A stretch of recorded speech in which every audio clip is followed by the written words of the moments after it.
Assalamualaikum warahmatullahi wabarakatuh. Bersama saya hari ini. Waalaikumsalam warahmatullahi wabarakatuh. Adab, kita kena tunggu orang jawab baru kita boleh sambung bercakap. Maafkan saya. Okay, so Alhamdulillah dalam Parenting Pening kali ini di AKY TV, kita akan tanyakan soalan yang lebih mendalam sikit dan sedikit agak sensitif. Tapi sebelum kita mulakan, jangan lupa subscribe lah. Nanti kalau kata ada video-video baru, nanti korang boleh tengok selalu. Okay, insyaAllah. So bersama kita adalah Syekh Hussein. Syekh Hussein Yi, dan juga kita ada Kak Fiza. Kak Fiza dan juga Abang Nazlan. Okay. So tajuk yang kita ada hari ini insya-Allah adalah berkaitan divorce. Jeng jeng jeng. Okay, so I know this is a very sensitive topic. Kita cuba nak berbual dalam light manner insya-Allah, tapi macam mana light pun kita kena faham juga this is a serious matter. So sebelum kita terus kepada soalan pertama, kita minta our beloved father Syekh Hussein untuk bacakan sedikit doa lah. Bismillah. Alhamdulillah. Untuk pengetahuan para semua jemaah, hari ini hari Jumaat, kan? So Rasulullah pun galakkan umatnya berdoa, ya, kerana doa di antara doa yang tidak ditolak. Ialah jatuh hari Jumaat, waktu yang paling afdal ialah lepas asar sebelum maghrib, kubail maghrib. So walaupun sekarang kita belum masuk waktu asar, kita akan juga berdoa, ya, supaya yang lain akan terus berdoa lagi sebelum masuk maghrib, ya. Doa dari Nabi itu banyak. Kita akan baca satu daripadanya supaya Allah terima ibadat kita semua, ya. Di antaranya Rasulullah pernah ajar kita baca contohnya Bismillahirrahmanirrahim. Alhamdulillahirrahmanirrahim. Allahumma salli ala Muhammad wa ala ali Muhammad kama sallaita ala Ibrahim wa ala ali Ibrahim innaka Hamidun Majid. Allahumma inna nas'aluka ilman nafi'a wa rizqan thayyiba wa amalan mutaqabbala. Ya muqallibal qulub sabbit qulubana ala dinik wa ala ta'atik. Rabbana atina fid dunya hasanah wa fil akhirati hasanatan wa qina azabannar. Wa sallallahu ala Muhammad wa ala alihi wa sahbihi ajma'in walhamdulillahi rabbil alamin. Amin ya rabbal alamin. Alhamdulillah. Alhamdulillah. Thank you so much Syekh for the beautiful doa. Okay, jangan lupa saat astajabah, right? Waktu doanya mustajab, iaitu sebelum maghrib, selepas asar, waktu hari Jumaat insya-Allah. So kita terus kepada soalan pertama saya. Syekh, boleh saya cerita maksud doa tadi tu? Oh, boleh pastinya. Ya. Jadi doa tadi memang adab doa selalu kita jangan lupa bermula dengan puji-pujian bagi Allah, diikuti dengan selawat atas Nabi, kemudian kita terus doa. Doa yang kita mohon supaya Allah beri kepada kita ilmu, ya, ilmu yang betul-betul bermanfaat. Kerana ilmu macam-macam sekarang, kan. Ilmu yang tidak menjadikan kita overconfident, sombong dan sebagainya.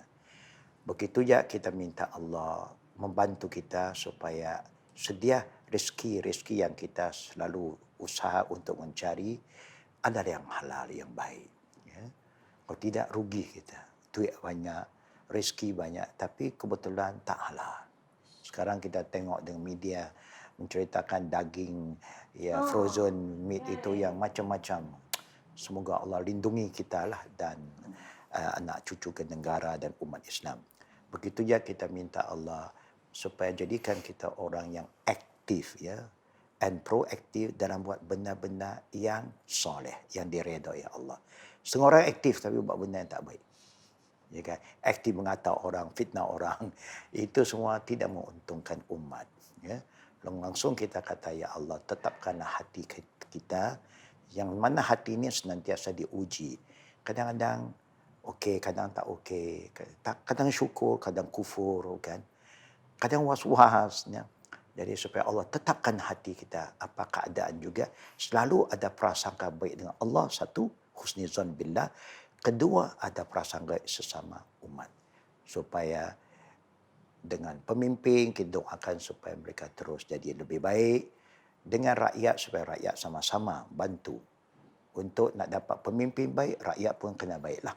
Kalau tidak, ya rakyat yang menyokong pemimpin itu akan bertukar. Ya. Itulah harapan kita supaya Allah pelihara kita semua daripada segala bala bencana, penyakit COVID-19 yang masih aktif, ya, dan supaya Allah terima amalan kita dan redha dengan apa yang kita usahakan. Amin. Amin. Fadal balik kepada. Bercakap tentang sabit qalbi Aladin ni, kita nak kalau boleh hati kita tetap pada agama, jalan yang betul. So kalau macam tadi Syah ada cakap ilmu yang bermanfaat, rezeki yang baik, benda tu clear. Maksudnya makanan halal, makanan haram. Kita confirm kena pilih yang halal. Tapi Syah, kalau macam tajuk kita hari ni pasal divorce, how do you know when it is okay to have divorce? Sebab sekarang ni di kalangan batch saya, generasi saya, macam divorce is being freely dilaksanakan, dan macam kita pun nak tolong nasihat pun susah. Kita nak benda ni dia memang kita tak tahu macam mana. Macam nak kata nak kata sabar, dia yang merasa. Kalau nak suruh dia stay, dia pula jadi mental. So macam mana sebenarnya Syekh? Macam cerai ni dalam pandangan Islam? Sebab kita pernah dengar ayat yang paling standard adalah Allah sangat benci kepada perceraian, bergoncang arash. Jadi macam orang yang macam tak apalah, suami aku pukul aku pun aku sabar je lah, nanti kan Allah goncang pula arash ni. Contohnya itu Syekh. Ya, alhamdulillah. Ini satu topik yang memang orang kata pentinglah kita umat Islam, ya, tahu bagaimana menghadapinya. Walaupun hadis ada menceritakan macam Sister Fin Jamal sebut tadi, hadis ada Rasulullah menceritakan perkara yang halal tapi dibenci Allah ialah talak. Kerana bila kita talak, seakan-akan kita meruntuh satu istana, ya, rumah tangga lah, ya. Begitu juga artinya bila runtuh, syaitan akan bermahajarilah, mengganggu lagi semua pihak. Kan? Bila seorang mendirikan rumah tangga, syaitan kecewa. Dia nak menggoda kita, nak mengajak kita pada benda yang tak elok dah. Bukan tak boleh, susah sikit. Jadi memang talak ini benda yang dibenarkan. Kenapa? Kerana hakikat hidup manusia kadang-kadang mungkin pilihan kita tak kena. Kita tidak berhati-hati dari awal. Bila tidak berhati-hati, Islam taklah macam ada kepercayaan orang lain. Once you dah kahwin, you are in for life lah. No way out. Tapi boleh buat macam-macam. Ya, sampai you nak isteri nak cari teman yang lain, laki nak cari teman yang lain, semua okey juga. Hanya dia kata, there is no divorce according to them. Dia kata kahwin, you live and die as husband and wife. Itu tidak, orang kata tidak rasional lah kadang-kadang, tak logik. Kerana manusia mau yang terbaik. Tujuan kita mendirikan rumah tangga, nak cari tranquility, peace. Tapi kadang-kadang manusia macam biasa kan, nilai kita berlainan. Setengah orang nilai perkahwinan dengan harta benda. Bila tak dapat, kecewa. Bila kecewa, nak bercerai. Apa pandangan Islam? Islam selalu ingatkan kita, islah lagi baik. Artinya, duduk bincang apa yang tak betul, korang yang boleh dibetulkan. Tapi kalau dah usaha, masih tak dapat. Sehingga sudah hilang perasaan the peace, tranquility, no more. They defeat the purpose tentang perkahwinan. Tengok saja marah. Tengok saja bergaduh. I don't think dia benefit anybody. Kalau ada children, lagi bahaya. Children nanti besar dengan suasana yang tak sehat. Kan? Jadi sebab itu Islam membenarkan. Itu indahnya agama Islam. Accept the reality bahawa kalau sudah tak boleh directify, maka the best way is to have good ending. Itu yang kata Allah pun kata, kamu pisah dengan baik, dengan ihsan, with kindness. Bukan artinya nak cerita keaiban you lagi, you nak cerita keaiban, there's no end. Kita dah kata we try to rectify, get the in-laws kalau boleh, orang tua-tua pula duduk bincang, tengok di mana ya kelemahan masing-masing, boleh dibantu tidak. Kalau dah usah memang orang ini dah no way lah. So itu pun agama Islam ajar kita, we must talk to this both party adult ini. Kerana kalau ada children, walaupun tak ada children, kalau ada children lagi penting supaya kita orang dewasa, kita have a good ending. Kita bincang, jangan nak gaduh-gaduh lagi, aib siapa pun jangan, kerana semua orang ada kelemahan. Mungkin jodoh kita begitu sajalah. Bukan? Terima hakikat, jodoh kita dekat 5 tahun, 10 tahun, 20 tahun. So we have a good ending. Bila ending itu bagus, itu yang kata ihsan. Very kind of ending. Jadi masih kita ada good memory yang you boleh ingat kebaikan you, saya ingat kebaikan, you ingat kebaikan saya. Contohlah kan suami isteri. Akhirnya anak pun terima takdir dengan baik. Dan mereka akan sayang kedua pihak. Kerana dua pihak dewasa ini tidak mempengaruhi mereka. Kata bapa you tak bagus lah sebab itu gini, emak engkau lah yang minta. Sudah. Kita akhiri dengan, that is your mother, you must respect her. She love you a lot. And this is your father, you must honor him. No? He care for all of you. Begitulah caranya. Jadi memang Islam membenarkan.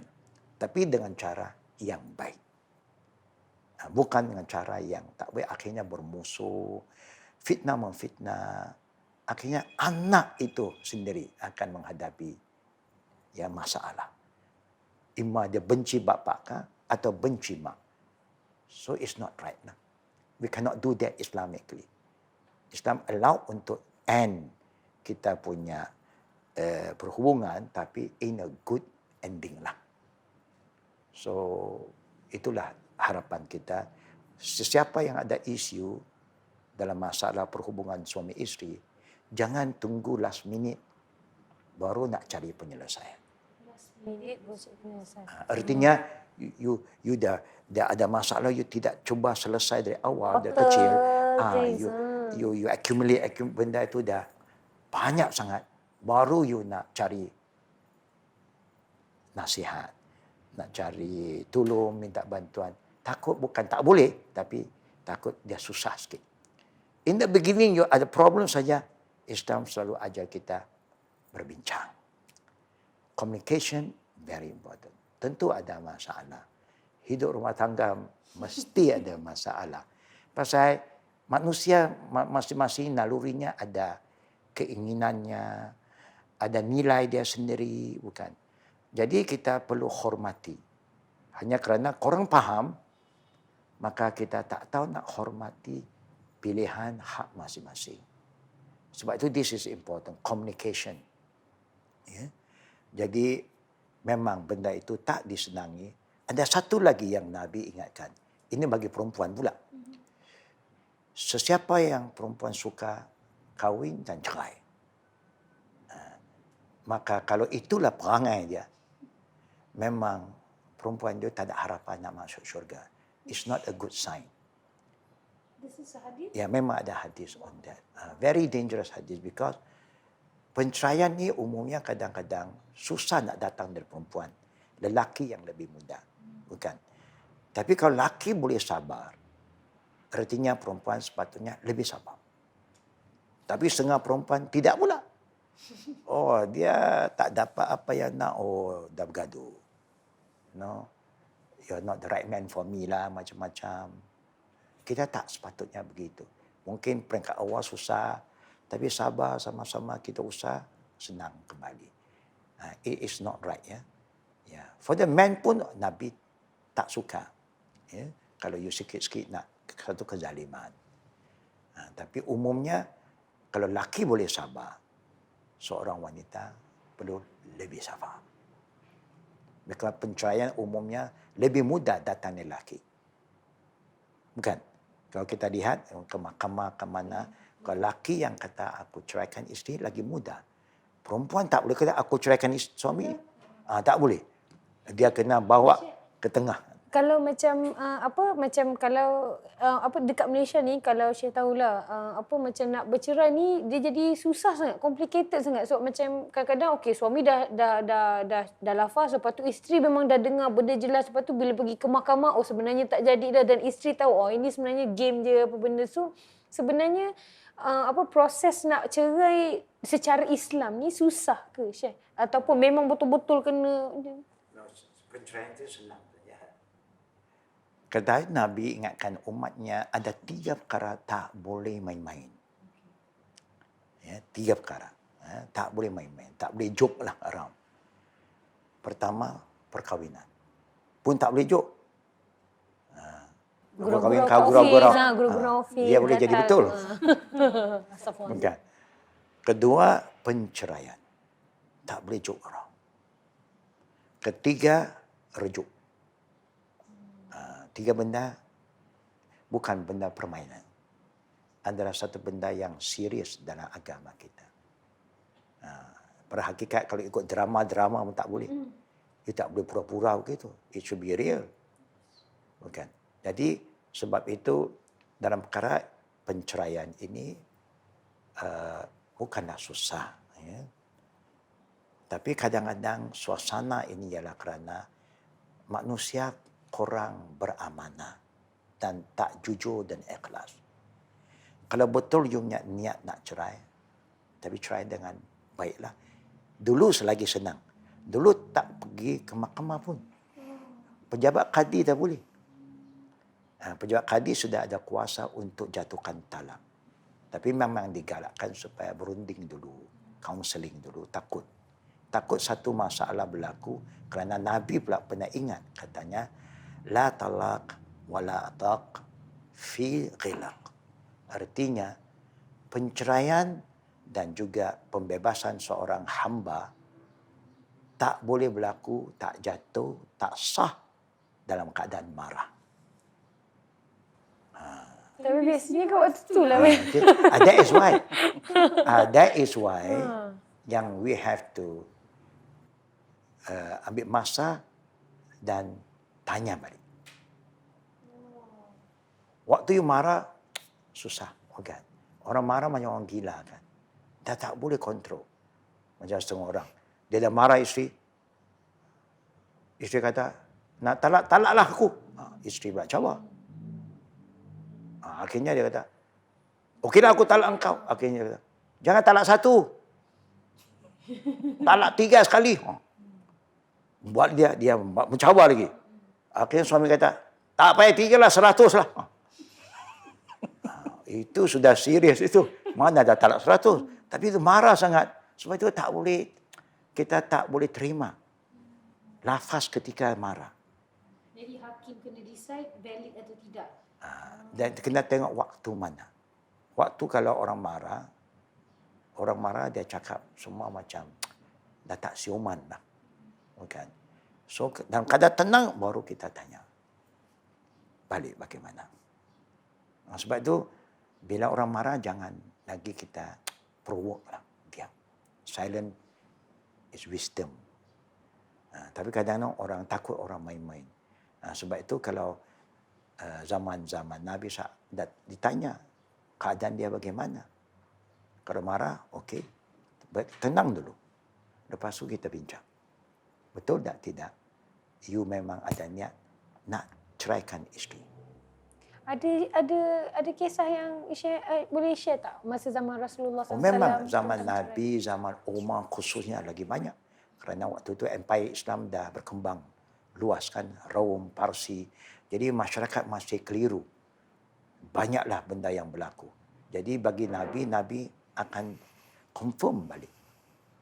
Ya, supaya benda itu jelas. Dia tak boleh guna kiasan-kiasan. Bukan? Kalau kiasan takut dia main-main. I don't understand kan. You bagi signal, bagi clear sign lah. Sebab itu si isteri pun kena hati-hati. Ya, kalau suami terlepas, kadang dia boleh terlepas. kita boleh reconfirm balik. Tapi jangan waktu dia marah. Kita diam dulu, lepas tanya. Kalau benda itu betul dan kita mintalah kita terus ke pejabat, ya, qadi ataupun ke mahkamah supaya make it official. Itu untuk officialnya. Hakikat sudah jatuh. Hakikatnya kalau you dah lafaznya ada, sudah jatuh. Ini official demi for documentation. Suami isteri kena ada perasaan tanggungjawab tu. One, dia ada lafaz dengan jelas. You pun terima dengan jelas. You can reconfirm betul ke? Atau you tersilap cakap ke? Minta maaf, dia kata. Ya, saya tersalah cakap. Okay, you just bubar.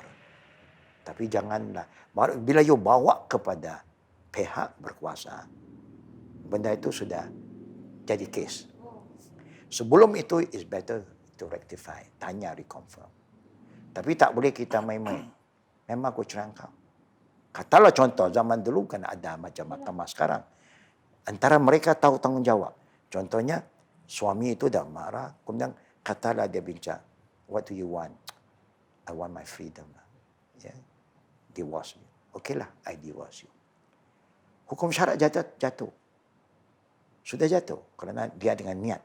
Paling afdal ada saksi. Supaya tak jadikan isu. Kedak. Nanti juga no, susah kan. Ada saksi, at least ada witness. Itu yang kahwin kena ada saksi. Cerai pun kalau paling afdal adanya saksi. Nak rujuk pun ada saksi supaya dia tahu. Tak, katalah you tak pergi mahkamah pun. Tapi antara kita orang Islam kan, saya cerai. Lepas tu saya menyesal. Sekarang tak boleh lah, kita tak boleh bersama. Tapi kena tahu, bila jatuh talak, ada hukum lagi. Kalau perempuan tu hamil, tak boleh. Dan kalau perempuan itu belum datang haid, ya, takut sudah ada ya, sangkut anak dan sebagainya, itu tak boleh itu. Tak jatuh. You must know the condition. Selepas itu kalau katalah sudah jatuh, kemudian kita menyesal lepas berapa jam. Kenapalah saya cakap begitu. Bukan. Minta maaflah. Saya nak rujuk balik. Contohnya, kalau ada saksi lagi, okey dah. Rujuk. Dalam masa iddah tu, you boleh rujuk. Ya, dan dianggap satu talak lagi. Jangan lupa, walaupun tak pergi daftar, hukum syarat sudah jatuh.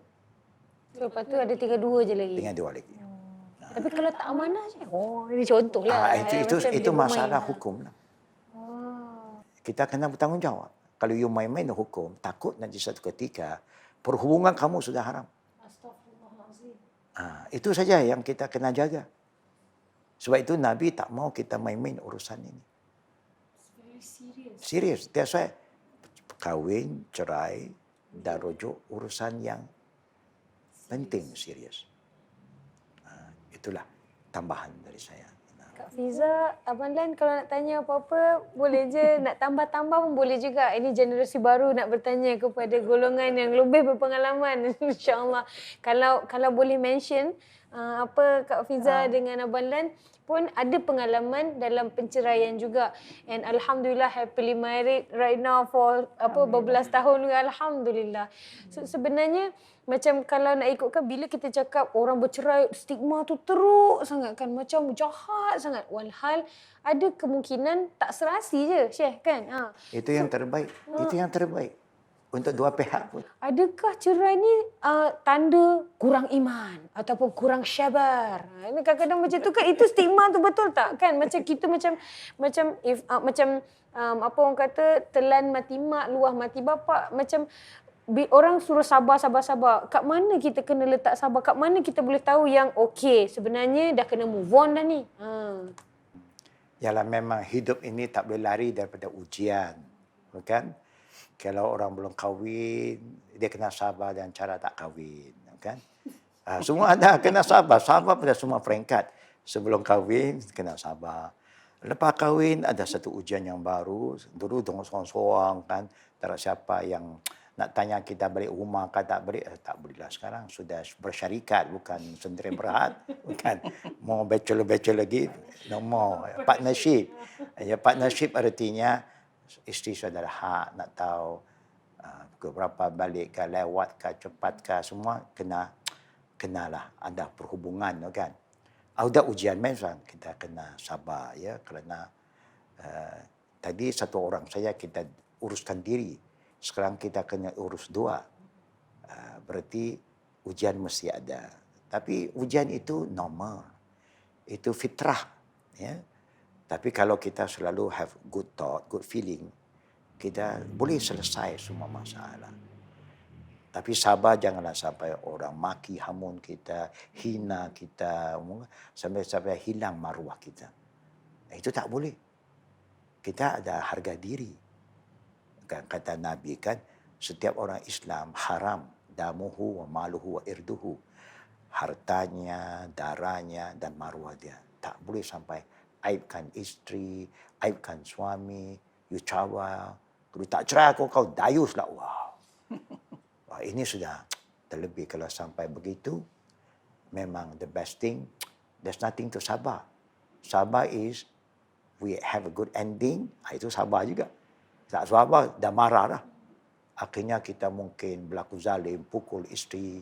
Setengah pula isteri pula kuat, pukul suami. Dua-dua pun biasa kena. Ya, kadang saya pun dengar juga. Kesian pula kan. Tapi dua-dua jangan sampai begitu. Ya, kita hormat kalau kita kata we can rectify, bagus. Kalau tak boleh, have a good ending. Sabar tu jaga mulut lah. Jangan cakap lagi. We have decided that this is the best. So we accept. Kata okey, kalau orang tanya, apa berlaku? Takdir, jodoh sampai itu habis. Takdir. Sabar. Itulah sabar, control your tongue.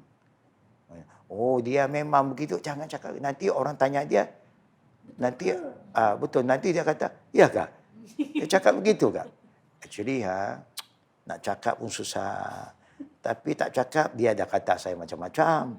Mungkin dia nak bela dirinya, mula dia akan bongkar.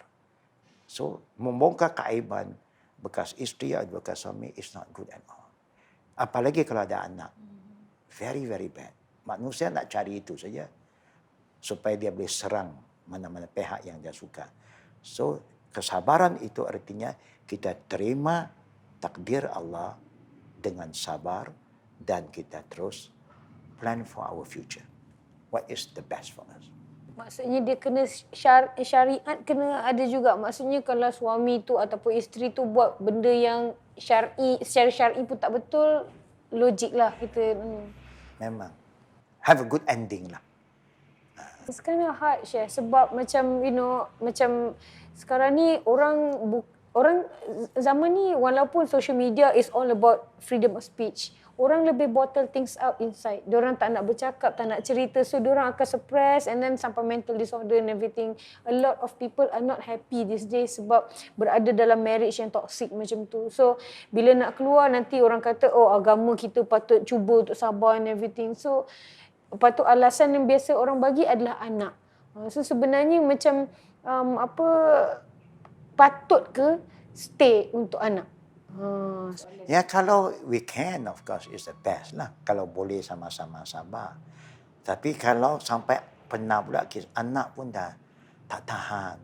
Anak pun kesian. Betul, yes. Macam ada saja nak komplain, ada saja nak bergaduh. So, anak pun rasa kesian kat mak kadang-kadang, kesian kat ayah pun ada. Nampak ayah yang baik, tapi mak pula selalu tinggikan suara. Bukan. Ini pula selalu pula pukul mak. Jadi akhirnya anak pun kata lebih baiklah kita pisah dengan baik. So memang kita tak pernah galak. Pernah juga Nabi ingatkan the third party. The third party supaya jangan engkau galakkan supaya orang bercerai. Kalau ada problem, cerai sajalah. Tak boleh. You're not supposed to encourage. You cuba bantu. Dan kita macam pernah juga kita dengar tadi kata sampai bila dia nak sabar. Kan? Of course, Kita boleh sabar selagi dia tidak menghina kita, mengaibkan kita, mencederahkan kita. Because we are not a slave. Bukan. We are a wife, a partner. Kalau you rasa saya dah tak berguna langsung, tak apalah, we have a good ending. So Kau you ni move isteri on. aku, kau kena dengar cakap aku. Tak apa, Macam mana? boleh juga. Boleh, itu memang ada point dia juga. Memang Nabi ajar, kata seorang isteri yang baik adalah seorang isteri yang jaga 5 waktu semayangnya, puasanya, zakatnya, sampai taat suaminya. Masuk surga. Senang saja. Bukan. Tapi semayang sendiri senang. Zakat duit kita mungkin kita keluar senang. Puasa pun untuk diri senang. Tapi mentaat suami. Bukan tak boleh. Memang diperintah. Tapi ada syarat. Suami tadi mesti taat Allah dan Rasul. Ati Allah wa ati Rasul. Kalau dia sendiri duk langgar-langgar, kita dah taat sampai langgar perintah Allah dan ajaran Nabi, tak boleh. La ta'atul makhluk fi ma'asyatillah. Nabi larang. Mentaati seseorang dalam bermaksiat dengan Allah. Tak boleh. So kalau suami mau kita taat, bagus. Itu hak dia. Tapi dengan syarat. Suami pun taat kepada Allah dan Rasul. Dan mudah isteri taat. Kalau dia dengan Allah pun dia derhaka, Nabi pun dia tak boleh, siapa kita? We are nobody to them. Sebab itu agama suruh kita jadikan itu panduan.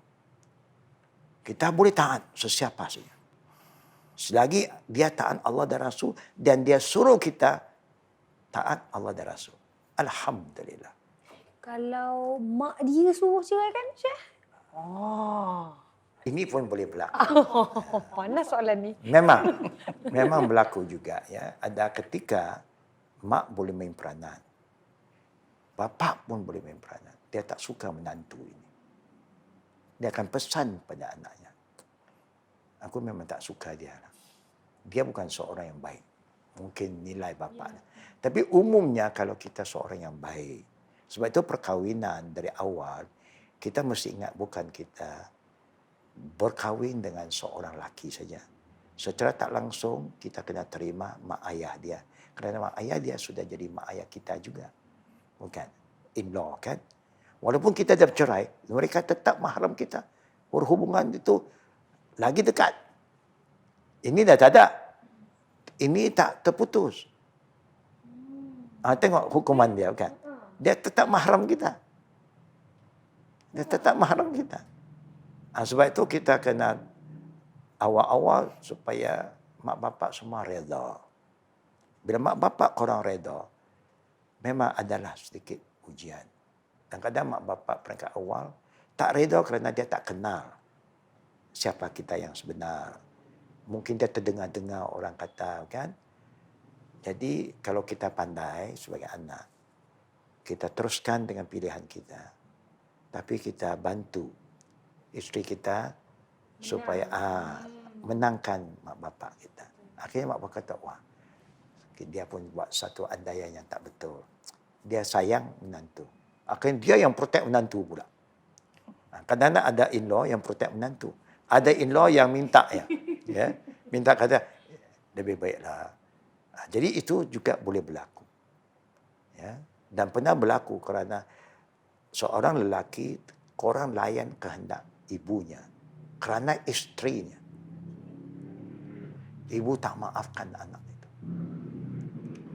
Kerana ibu kan, dia perlu sangat tapi suami, anak tak respon. Kerana isteri. Sayang isteri sangat. Sampai derhaka pada mak bapak. Nah, akhirnya, bila dia nak mati, anak lelaki ini, susah. Gara-gara tu, malaikat maut tak cabut. Susah. Sampai Nabi dipanggil, Nabi tanya, dia ada ibu? Ada. Boleh tak panggil ibu? Mungkin dia derhaka pada ibu. Allah hukum dia sebelum mati. Susah nak mati. Kemudian dipanggil. Dapat tahu kalau memang dia telah sakit hati ibunya. Ibu pernah doa supaya Allah punish anak ini. Doa ibu makbul. Kerana ibu dizalimi. Ibu sanggup korban semua untuk anak. Tapi waktu ibu sangat perlu pada anak, anak tak respon. Itu jangan derhaka pada orang tua lah. Bahaya kan. Akhirnya Nabi tengok mak dia keras tak mau maaf. Nabi suruh kumpul kayu-kayu bakar, kayu api ini supaya dibakar mayat tu. Bila mak dia dengar, mak dia tak tahan. Nabi tak tunjuk, you nak dia mati macam tu ke? There's no other way, what? Supaya sekali dia bakar. Akhirnya, mak dia kata, no, I forgive him. Malaikat maut cabut. Ini semua contoh-contoh peringatan kepada kita tentang tanggungjawab kita dengan orang tua. Jangan orang tua itu terlalu keras. Ya, mungkin ada sesuatu yang kita tak senang, tapi kebetulan anak kita senang. Kan? Chef pusing cerita ni tu jadi cantik sebab tadi ketika mendengar I expected you would say to macam sons, please take care of your mother and everything. Tapi bila Chef cakap ini juga teguran kepada ibu bapa tu macam sebenarnya. Mak bapak pun ada peranan. Yes. Kadang mak bapak ada pilihan dia. Tapi kita mesti terima hakikat. Yang nak kahwin bukan kita. Anak kita yang nak kahwin. Kalau dia kata itu pilihan dia, kita nampak yang minimum pun sudah ada. Agamanya okey kan. Jadi kepribadian tak banyak komplain kan. Jadi kita pun Upgrade yang minimum lah. Itu saja. We have to. Because kita kena terima hakikat. We cannot force. Mungkin kita punya cadangan. Tapi kalau kita pun tak boleh paksa kan. Setengah perkahwinan diurus oleh mak bapak. Diterima dengan baik, alhamdulillah. Setengah walaupun diurus tapi si anak ada pilihan lain. Jadi kalau kita paksa, it's not good for the daughter-in-law.